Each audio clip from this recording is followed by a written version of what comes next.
Captain Sarah Chen stood on the bridge of her ship, looking at the stars through the large window. Her vessel, the Olive Branch, moved smoothly through space toward the neutral meeting zone. She had done this hundreds of times before. Today she would help two alien species solve their trade disagreement. It was what humans did best. "Captain, we're receiving a welcome message from the Galactic Council Station," said her communications officer, Lieutenant Park. His voice was calm and professional. Sarah smiled. "Send our greetings. Tell them we're honored to assist." 300 years had passed since humans first met other intelligent life in the galaxy. That first contact changed everything. Humans learned they were not alone. They also learned they were different from most other species in unexpected ways. The galaxy was full of warriors. The reptilian Kreth Empire controlled vast territories through military might. Their scales were dark red and their teeth were sharp. They respected only strength and power. The insectoid Vashk swarms moved like a single mind, conquering worlds with overwhelming numbers. Their bodies clicked and clattered as they walked on 6 legs. Then there were dozens of smaller species. Some were traders. Some were explorers. Many were conquered peoples living under the rule of stronger races. The galaxy ran on a simple principle. The strong dominated the weak. Humans changed nothing about this system. They simply refused to participate in it. When humanity joined the Galactic Council, other species expected them to choose a side. They expected humans to build massive fleets and claim territory. Instead, humans did something that confused everyone. They chose peace not because they had to, not because they were weak. They simply chose it. Over the centuries, humans became known as the gentle giants. They were taller than most species and physically stronger than many. But they almost never used that strength for violence. Instead, they became the galaxy's doctors, teachers, artists, and diplomats. Human hospitals treated anyone, regardless of species or ability to pay. Human negotiators solved conflicts that had lasted for generations. Human artists created beauty that made even the Kreth warriors stop and stare. It was strange to everyone else. "Captain, the delegates are ready to meet," Park announced. Sarah straightened her uniform and headed to the conference room. Inside, 2 very different aliens waited. One was tall and thin with blue skin and 4 arms. The other was short and covered in fur with large eyes. They sat on opposite sides of the table, both looking angry. "Welcome," Sarah said warmly. "I'm Captain Chen. I understand you both have concerns about the trade agreement?" 3 hours later, both delegates were smiling. Sarah had helped them find a solution that satisfied everyone. It was not about who won or lost. It was about both sides getting what they needed. This was the human way. As the delegates left, Lieutenant Park approached her. "Captain, you make it look easy." Sarah shook her head. "It's not easy. It's just necessary. Someone has to build bridges instead of walls." That evening, Sarah attended a reception at the council station. Delegates from across the galaxy gathered to socialize and make deals. She saw Commander Zalthek across the room. He was a high-ranking Kreth military officer. His dark red scales gleamed under the lights. He was talking to other Kreth warriors, and occasionally, his yellow eyes glanced toward the human delegation with something that looked like contempt. Sarah knew what many of the warrior species thought about humans. They called them soft. They called them weak. They thought humans avoided conflict because they were afraid. Let them think that, Sarah decided. Better to be underestimated than to prove what humans were really capable of. An older human approached her. Dr. James Walker was a historian who studied human culture. He taught at the Council's university. "Sarah, good to see you," he said warmly. "James, how was your lecture today?" she asked. "Fascinating, actually. I spoke about the warrior's peace. The students were very interested in why humans chose to abandon warfare." Sarah's expression grew serious. "What did you tell them?" "The truth. That humans fought a war so terrible, so devastating that we nearly destroyed ourselves. That we looked at what we had become and decided never to be that again. That we locked away our weapons and our war machines and chose a different path." "Did they understand?" James smiled sadly. "The peaceful species did. The warriors thought we were cowards who ran from our own shadows." Sarah looked across the room at Commander Zalthek again. "One day they might learn the truth. I hope that day never comes. As do I, Sarah. As do I." The reception continued late into the night. Sarah met with various delegates, made connections, and strengthened relationships. This was the work of peace. It was slow and patient. It required talking and listening and understanding. It was not glorious or exciting, but it worked. Late that night, back on her ship, Sarah couldn't sleep. She went to her private quarters and opened a locked drawer. Inside was an old photograph. It showed a much younger Sarah in a different uniform. A military uniform. Her face was harder then, her eyes colder. That was before the peace, before the treaties, before humanity made its choice. She touched the photograph gently. "We made the right choice," she whispered to her younger self. "We did." The next morning started like any other. Sarah was reviewing reports when Lieutenant Park's voice came over the intercom. His voice sounded wrong. It shook slightly. "Captain, please come to the bridge immediately." Sarah ran. When she arrived, the entire bridge crew was silent. They all stared at their screens with expressions of horror. "What is it?" Sarah asked, though part of her already knew something terrible had happened. Park turned to her. His face was pale. "Captain, it's New Haven, the colony world. They're not responding to any communications. We're receiving reports from a passing freighter." Sarah felt her heart turn to ice. "Show me." The screen displayed a message from the freighter captain. Sarah read it once, then read it again, hoping she had misunderstood. New Haven colony under attack. Multiple unknown warships in orbit. Orbital bombardment detected. I repeat, orbital bombardment. Civilian areas targeted. I can't. There's no response from the surface. The colony is gone. 4 million people. They're all gone. The bridge was completely silent. Sarah stood perfectly still. New Haven was a peaceful colony. Farmers, teachers, families, children, so many children. "Captain," Park said quietly. "What are your orders?" Sarah looked at him. Her voice, when she spoke, was steady but cold. Colder than anyone on the bridge had ever heard. "Set course for New Haven, maximum speed. Contact Earth, tell them what happened." "Yes, Captain." As the olive branch jumped to faster than light speed, Sarah returned to her quarters. She opened the locked drawer again and looked at the photograph. The young soldier stared back at her. "I'm sorry," Sarah whispered. "I'm so sorry." She didn't know who she was apologizing to. The dead on New Haven? Her younger self? Or perhaps the galaxy itself for what was about to wake up? 300 years of peace. 300 years of choosing gentleness over violence. 300 years of being the gentle giants. All of it ended with the silence from New Haven. In the distance, across thousands of light years, emergency protocols activated on Earth. Deep underground, in bunkers that hadn't opened for 3 centuries, ancient systems began to wake. Humanity had chosen peace, but someone had just taken that choice away. The ruins of New Haven still smoked when the olive branch arrived. Sarah Chen stood on the bridge, staring at what remained of a world that had been full of life just days ago. The colony domes were shattered. The farming fields were burned. The schools, the homes, the hospitals, all reduced to ash and metal. "Life signs?" Sarah asked, though she already knew the answer. "None, Captain," Park replied quietly. The bombardment was complete. They targeted everything. "There are no survivors." Sarah closed her eyes for a moment. 4 million people gone. When she opened her eyes again, they were dry. Tears would come later. Right now she had work to do. "Take us down. I want to see it myself." The landing team wore protective suits as they walked through what had been the main settlement. Sarah saw a child's toy half buried in the debris. A stuffed animal, burned but still recognizable. She picked it up carefully, holding it in her gloved hands. "Captain, we found evidence," called out one of her officers. "Weapon signatures. The blast patterns match Kreth Empire military-grade orbital weapons." Sarah's jaw tightened. "Are you certain?" "Yes, Captain." "No doubt about it." Sarah carefully placed the toy in an evidence container. "Document everything. Every weapon signature, every piece of evidence. I want a complete record." They spent 3 days on New Haven recording the destruction. Sarah walked through all of it. She owed the dead that much. To see what had been done to them. To remember. When they returned to Council space, Sarah expected immediate action. She expected outrage and justice. Instead, she found politics. The Galactic Council met in their grand chamber. Representatives from hundreds of species sat in curved rows, looking down at the central speaking floor.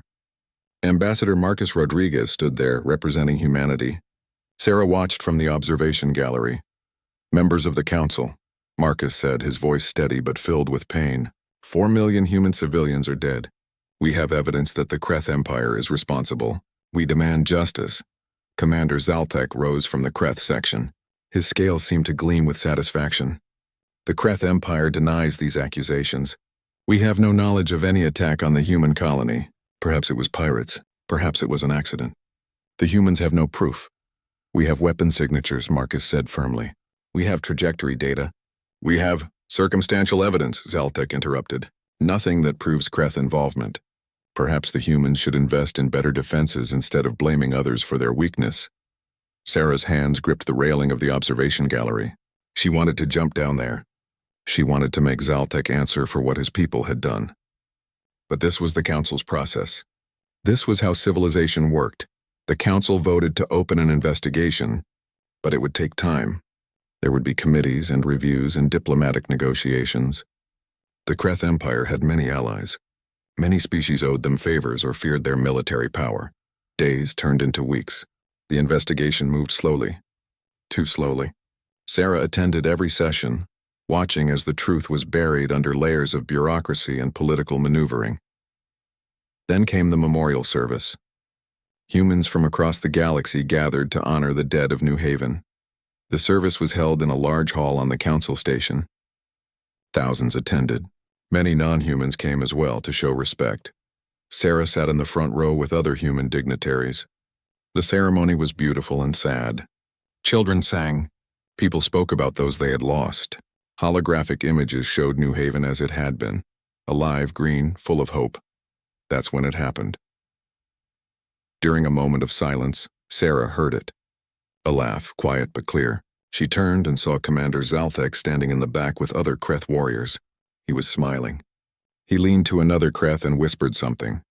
She couldn't hear the words, but she saw the other Kreth nod and smile too. Later, a recording confirmed what Zaltek had said. Soft prey species. They cry instead of fight. Pathetic. The video spread quickly through human networks. Sarah watched it a dozen times, her expression never changing. But inside something shifted. Something cold and old woke up. Ambassador Marcus made one final attempt. He stood before the Council 3 weeks after New Haven's destruction. We have given you time, Marcus said. We have followed your procedures. We have been patient. But the investigation has been blocked at every turn. The guilty hide behind procedure and politics. So we ask one final time. Will you deliver justice for New Haven? The Council debated. Hours passed. Finally, they voted. The investigation would continue, but no action would be taken yet. More time was needed. More evidence. More committees. Marcus stood silently for a long moment. Then he spoke words that would echo through history.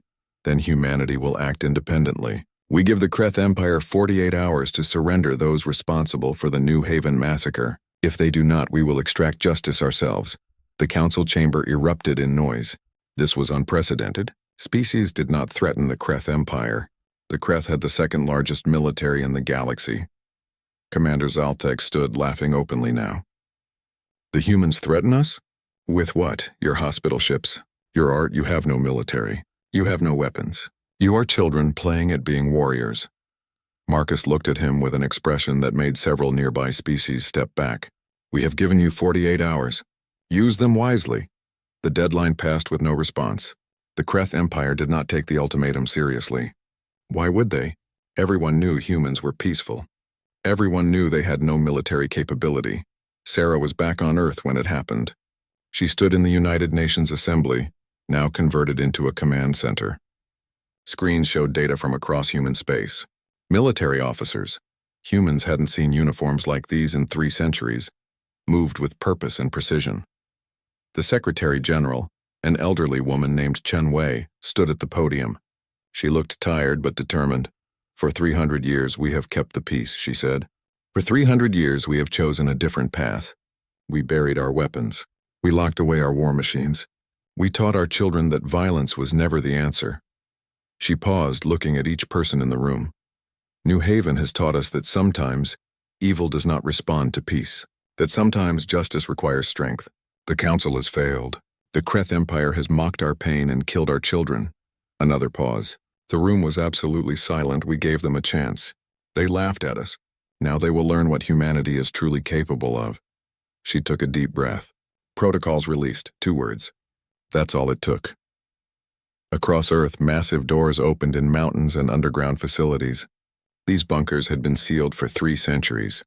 Inside, perfectly preserved, waited the tools of war. Ships, weapons, technology that the galaxy had never seen because humanity had never shown it. Sarah stood on the bridge of a very different ship now. Not the Olive Branch. This was the Reckoning, a warship that had been built 200 years ago and then mothballed. Around Earth, hundreds of similar ships activated. Their systems came online smoothly, maintained by automated systems for centuries, waiting for a day everyone hoped would never come. "All systems green, Admiral," reported her tactical officer. Sarah wore a different uniform now. The rank insignia on her collar was that of Admiral, not Captain. She had held this rank 300 years ago. In the last war, humanity had fought against themselves. "Fleet status?" Sarah asked. 300 ships ready for deployment. All captains report ready for orders." Sarah looked at the tactical display. It showed Kreth military positions. 3 centuries of careful observation. 3 centuries of peaceful research that had actually been intelligence gathering. Humanity knew where every Kreth military base was. They knew the schedules, the patrol routes, the weaknesses. "Transmit message to the Kreth Empire," Sarah ordered. "They have one final chance. Return those responsible for New Haven or face the consequences." The reply came quickly. It was Commander Zalthek himself, his image filling the screen. He was still smiling. "Humans, you amuse us. Come then, show us your peace ships. Show us your art. We will crush you as we crushed New Haven." Sarah's expression didn't change. "You were warned." She closed the channel and turned to her crew. "Engage stealth systems. All ships move to attack positions. Target their military installations only. No civilian casualties. We are not them." "Yes, Admiral." The human fleet disappeared from all sensors, using technology 3 centuries more advanced than anything the galaxy had seen. They had not been idle during their years of peace. They had been learning, developing, preparing, just in case. 48 hours are up," Sarah said quietly. "Begin Operation Reckoning." In the darkness of space, 300 human warships moved like ghosts toward their targets. The galaxy was about to learn a terrible truth. Humanity had never been bad at war. They had been too good at it. That's why they stopped. The Kreth Empire's border fortress at Zalthar was the pride of their military. It had never fallen.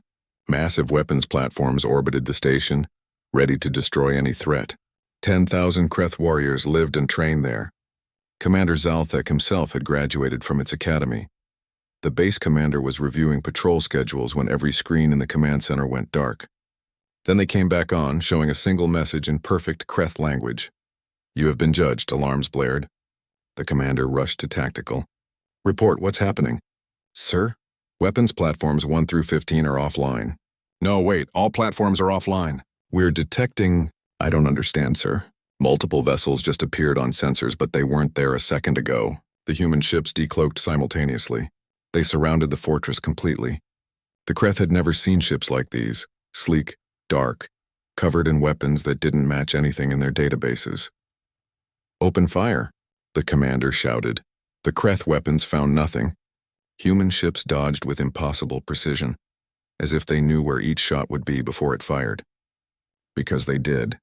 300 years of studying Kreth tactics, 300 years of simulations.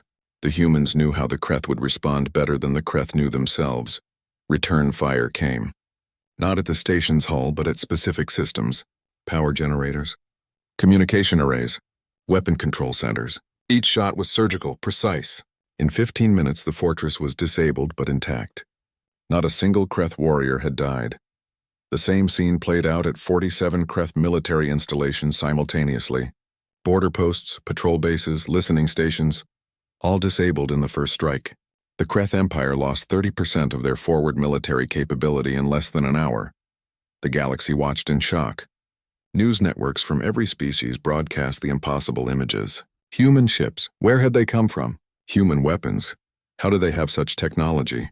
And most disturbing of all, human tactics that made the Kreth look like children playing with toys. Admiral Sarah Chen stood on the bridge of the Reckoning, watching the tactical display. Every target hit, every objective achieved, 0 civilian casualties, 0 unnecessary deaths. This was war fought with 3 centuries of restraint and 3 centuries of preparation. "Admiral, we're receiving thousands of communication requests from Council species," reported Lieutenant Park. He had followed Sarah from the olive branch to this warship. Everyone wants to know what's happening. Tell them the truth, Sarah said calmly. We are extracting justice for New Haven. We are targeting only military installations. We have no quarrel with civilians or with any species that stays neutral. And if they ask about our capabilities, Sarah's eyes were cold. Tell them we've had 300 years to prepare for this day. Tell them we hoped it would never come, but tell them we were ready. On Earth, Dr. James Walker stood before a group of alien journalists. They had demanded answers. How did humans have this military power? Why had they hidden it? What else were they hiding? We didn't hide it, James explained patiently. We simply chose not to use it. Every human ship you've seen with peaceful purposes has dual-use components. Our trading vessels can become carriers. Our research stations can become forward bases. Our historical simulations that we run for entertainment?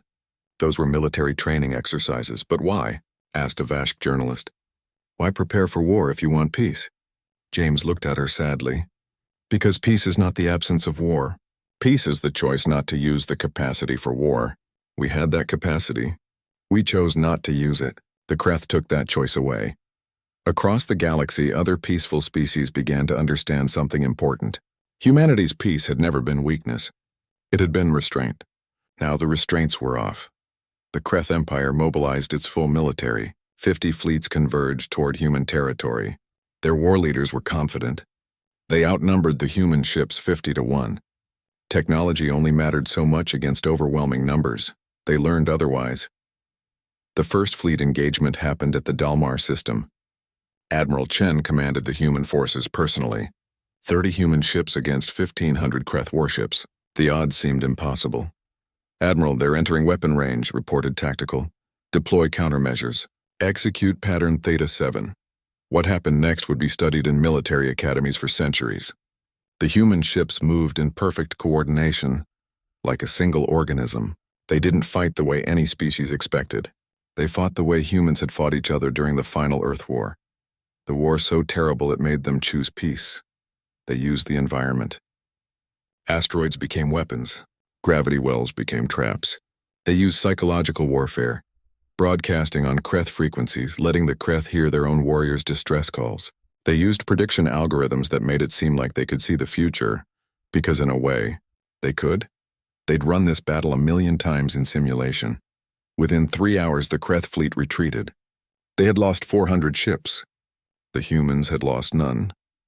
Commander Zaltek watched the battle reports with growing horror. This was impossible. Humans were peaceful. They were soft. They didn't know war, but every report told the same story. Human victory after human victory. His people were being crushed.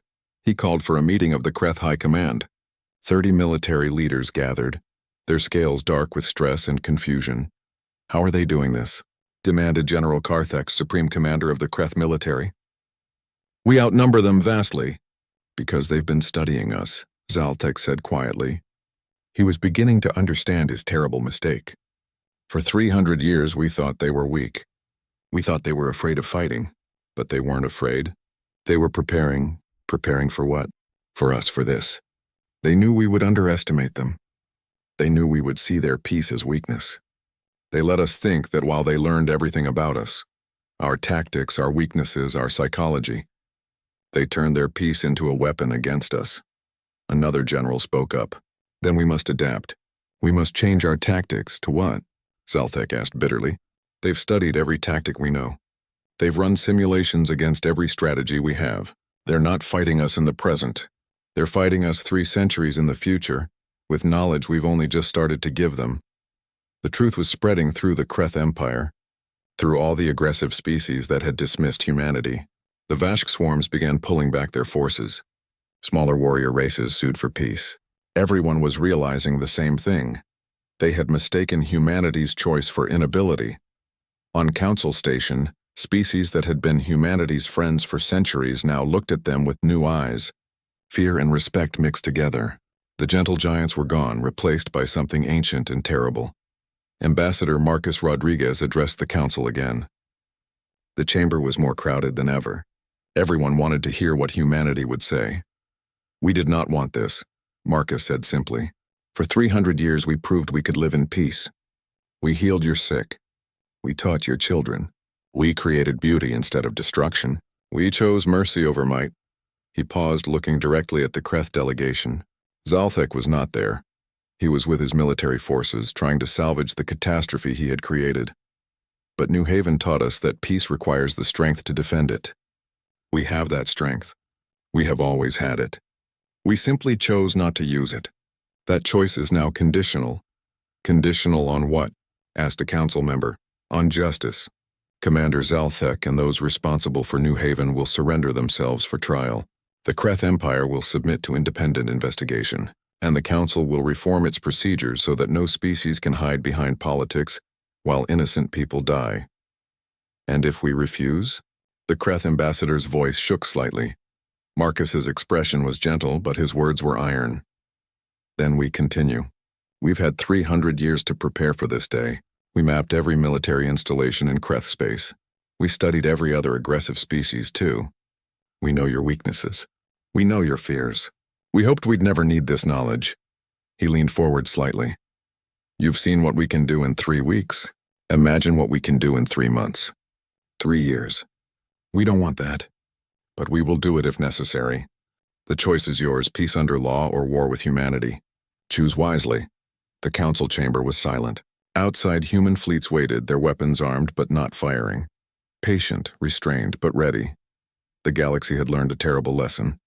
Never mistake peace for weakness, never mistake gentleness for inability, and never ever make humanity lose its temper. Because when humanity chose peace, they did it knowing what they were capable of. That made their peace valuable, but it also made their anger unstoppable. The war entered its 4th week, and the Kreth Empire was fracturing. Their military losses mounted daily. Bases fell, ships were disabled, supply lines were cut with surgical precision. But what hurt more than the military defeats was the fear. Human psychological warfare was unlike anything the galaxy had seen. They didn't just attack bodies, they attacked minds. Kreth warriors began hearing things in the darkness of space. Recordings of their comrades calling for help. Messages that showed humans knew their names, their families, their fears. It wasn't about killing. It was about breaking the will to fight. They're inside our heads, one Kreth soldier reported to his commander, his scales pale with stress. They know things they shouldn't know. They're always one step ahead. The commander tried to reassure him, but he felt the same fear. How could you fight an enemy that seemed to predict your every move? The answer was simple and terrible. You couldn't. Not when that enemy had spent 300 years learning everything about you. Admiral Sarah Chen stood in the operations room of the Reckoning, studying the latest intelligence reports. Her senior officers surrounded her, men and women who, like her, had once served in humanity's last war. They had chosen peace afterward. They had believed in it. They still did, but they also understood that peace without the ability to defend it was just waiting to be destroyed. Admiral, Kreth High Command is requesting a communication channel, reported Commander Jackson, her second-in-command. They're saying it's urgent. Put them through, Sarah said calmly. The screen showed General Carthex, Supreme Commander of the Kreth military. He looked older than his file photos. The war was aging him rapidly. Admiral Chen, he said, his translator making his hissing voice understandable. We must talk. I'm listening, General. Your people are destroying us. Not through superior numbers, but through superior knowledge. You've made us look like fools. He paused. We respect strength. We always have. You have proven your strength. This isn't about strength, General. This is about justice. Then let us give you justice. Commander Zalthek and the officers responsible for New Haven. We will hand them over. We will submit to investigation. Just stop, please. Sarah studied his face. She saw something she had never expected to see in a Kreth warrior. Genuine fear mixed with respect. General, I need to consult with Earth Command. Stand down your forces and we will respond within 12 hours. The channel closed. Sarah turned to her officers. Opinions? It could be a trap, suggested one officer. They could be buying time to regroup. They could be, Sarah agreed. But they're not. They're broken. The question is, what do we do now? Commander Jackson spoke carefully. The mission was to get justice for New Haven. If they're offering that, we should consider it. We never wanted prolonged war. We wanted accountability, Sarah nodded slowly. Contact Earth. Let's hear what the Secretary General thinks. On Earth, in the UN Command Center, Secretary General Chen Wei received Sarah's report. She sat for a long moment thinking. Around her, advisors argued about whether to accept the Kreth offer or press their advantage. Silence, Chen Wei said softly, and the room fell quiet. We did not start this war to conquer. We started it to prove a point. The point is made. The Kreth understand now. The whole galaxy understands. If we continue fighting when justice is offered, we become the aggressors. We become what we fought against. But we could crush them, one general said. We have the advantage. Yes, Chen Wei agreed. And that's exactly why we won't, because we're not them. We're better. Contact Admiral Chen. Accept the Kreth terms with conditions. The conditions were strict. Commander Zalthek and 47 other Kreth officers would surrender themselves. They would face trial at a neutral location. The trial would be public and fair. The Kreth Empire would open its military records to independent investigation, and most importantly, they would support council reforms to prevent future atrocities. 3 days later, Sarah stood on the bridge of the olive branch. She had transferred back from the reckoning, back to her diplomatic vessel. It felt right. The war was ending. Time to return to peace. A Kreth transport ship approached, escorted by human vessels. Inside were the prisoners. Sarah watched as the transport docked. She went to the airlock herself to meet them. Commander Zalthek walked out first. His wrists were bound, but he held his head high. When he saw Sarah, something flickered in his eyes. Not hatred, something else. Understanding, perhaps. Or regret, Admiral Chen, he said quietly. I underestimated your species. A fatal mistake. You underestimated peace, Sarah corrected. You thought it meant weakness. You learned otherwise. I did. He looked at her directly. What will you do with us? Give you a fair trial. Show you what justice looks like. Not revenge, justice, and if we are found guilty, then you will be punished appropriately. But you will be treated with dignity. We will not become monsters to fight monsters. Zalthek's scales rippled, a Kreth expression of surprise. You spare our lives even after what we did? We didn't say that. The judges will decide, but you will have a fair chance to speak, to defend yourself, to face your accusers openly. That's the difference between us and you. The trial began 2 weeks later on a neutral station. Judges from multiple species presided. The evidence was presented methodically. Recordings from New Haven's last moments, weapon analysis, testimony from the freighter captain who witnessed the attack, communications between Kreth commanders that showed premeditation. Sarah attended every day of the trial. She sat in the gallery, watching as the truth came out piece by piece. It was hard, seeing the images of New Haven's destruction, hearing the details of how deliberately the attack was planned, but she forced herself to watch. The dead deserved witnesses. Zalthek and his officers didn't deny their actions. They couldn't. The evidence was overwhelming. Instead, their defense focused on explaining why they did it. They wanted to test humanity's limits. They wanted to prove humans were weak. They wanted to show the galaxy that the gentle giants would not fight back. We were wrong, Zalthek testified on the final day. Completely wrong. Humans are not weak. They are the strongest species in the galaxy, because their strength is matched by their wisdom. We Kreth respect only power. We thought humans had none. But their power was in their choice not to use their strength. We took that choice away. We unleashed something that should have stayed sleeping. The judges deliberated for 3 days. When they returned, the verdict was unanimous. Guilty of war crimes, guilty of genocide, guilty of attacking a peaceful civilian population. The sentences varied. Some officers received life imprisonment. Others received decades of service in rebuilding efforts, working under human supervision to help repair worlds damaged by Kreth aggression. Commander Zalthek himself received life imprisonment with a unique condition. He would teach at the new Galactic Military Ethics Academy that was being established. You will spend the rest of your life teaching others not to make your mistake, the lead judge told him. You will ensure that what happened to New Haven never happens again. Zalthek accepted his sentence with dignity. As guards led him away, he looked at Sarah one last time. Thank you, he said quietly. For what? Sarah asked. For proving that strength and mercy can coexist. For showing us a better way. The trial's conclusion brought a strange peace to the galaxy. The Kreth Empire, humbled but not destroyed, began reforms. Their new leadership, having seen what humanity could do, chose cooperation over conquest.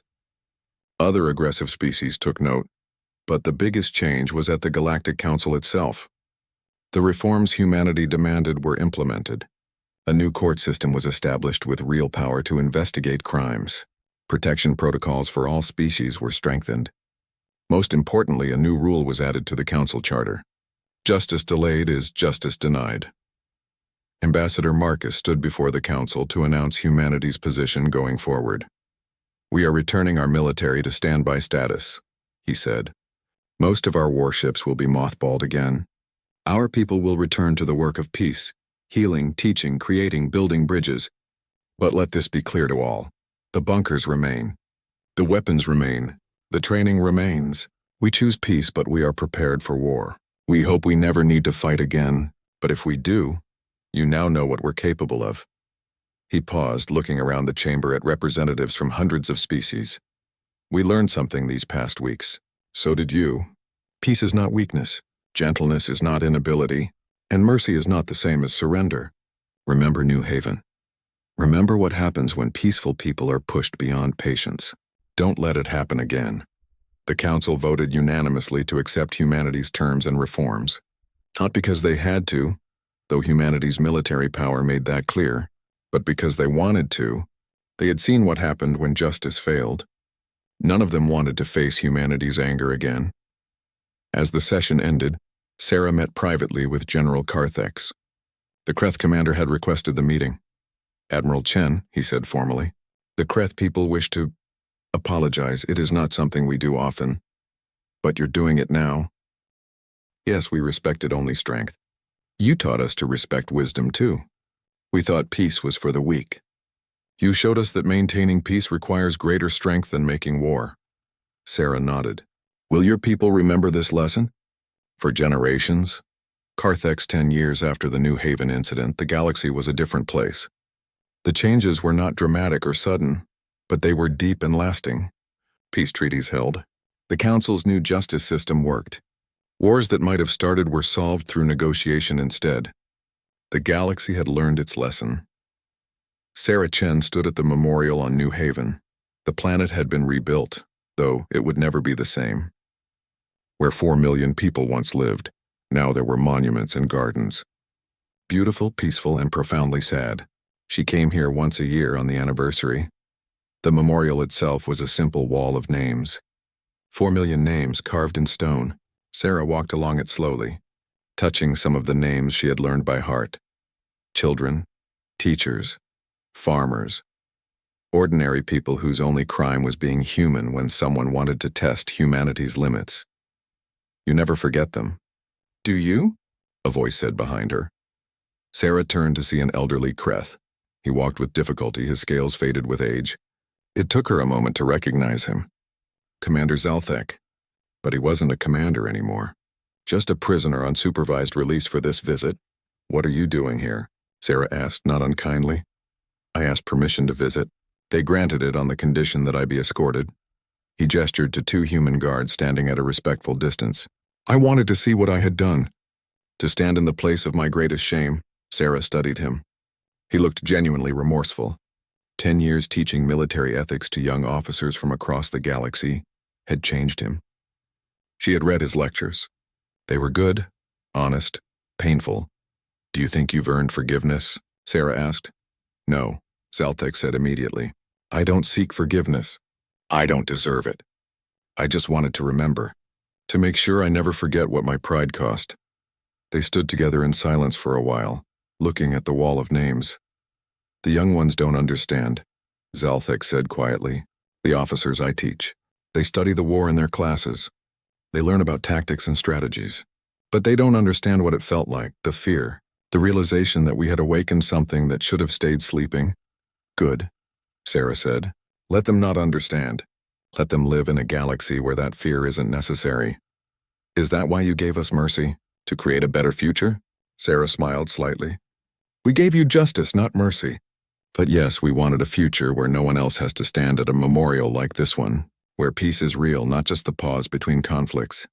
"You succeeded," Zalthek said. "The galaxy is more peaceful now than it has been in 1,000 years."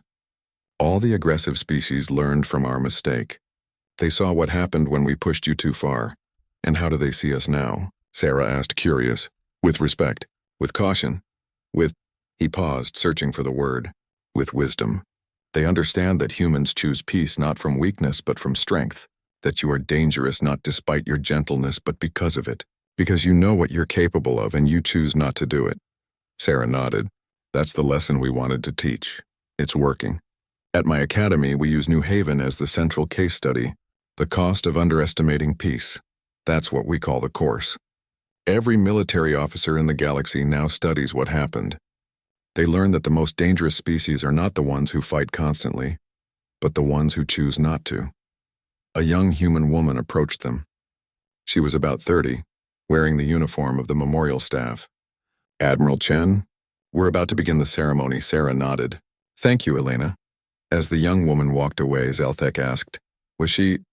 Born after the war, Sarah confirmed. She represents the future we fought for. She knows what happened here, but she doesn't live in fear. That's the victory. The annual ceremony was attended by thousands. Humans from across the galaxy came to remember. But many non-humans came too. They laid flowers at the memorial. They listened to the stories of those who died. They learned. Sarah gave a short speech as she did every year. She kept it simple. We remember not to fuel hatred, but to honor the dead. We remember not to glorify war, but to remind ourselves why we choose peace. We remember so that this never happens again. The names on this wall are not a call for vengeance. They are a reminder of what we protect when we choose mercy. They are proof that peace is worth defending. After the ceremony, Sarah met with Ambassador Marcus Rodriguez. He had retired from his council position but still advised on diplomatic matters. They walked through the memorial gardens together. How is the council doing? Sarah asked. Better than I ever hoped, Marcus said. The reforms have worked. Disputes are being resolved fairly. The aggressive species have mostly learned to work within the system rather than around it. Mostly. There are always some who test the boundaries. But the galaxy remembers what happened last time boundaries were crossed. The phrase, "Don't wake the humans," has become a real deterrent. It's said half-jokingly, but everyone knows there's truth behind it. Sarah frowned slightly. I worry about that. We don't want to rule through fear. You don't, Marcus assured her. You rule through respect. There's a difference. Species follow the law not because they fear punishment, but because they've seen that justice works better than power. You showed them that. They sat on a bench overlooking a pond. New Haven was beautiful now. Life had returned, though different life. The planet was now a nature preserve and memorial site, maintained by volunteers from across the galaxy. Do you think we did the right thing? Sarah asked. The war, I mean. All of it, Marcus considered carefully. We did the only thing we could do. We tried peace. We tried justice through proper channels. When those failed, we enforced justice ourselves. But we did it humanely. We disabled rather than destroyed. We captured rather than killed. We showed mercy even to our enemies. Yes, Sarah, we did the right thing. Sometimes I wonder what would have happened if we had stayed hidden, if we had kept our military capability secret even after New Haven. Then the Kreth would have grown bolder, Marcus said firmly. They would have attacked again. Others would have followed their example. Eventually, we would have been forced to reveal ourselves anyway, but after far more lives were lost. No, revealing our strength when we did was necessary. Sarah knew he was right, but the weight of those decisions never fully left her. 4 million dead, 6 weeks of war, thousands of Kreth casualties.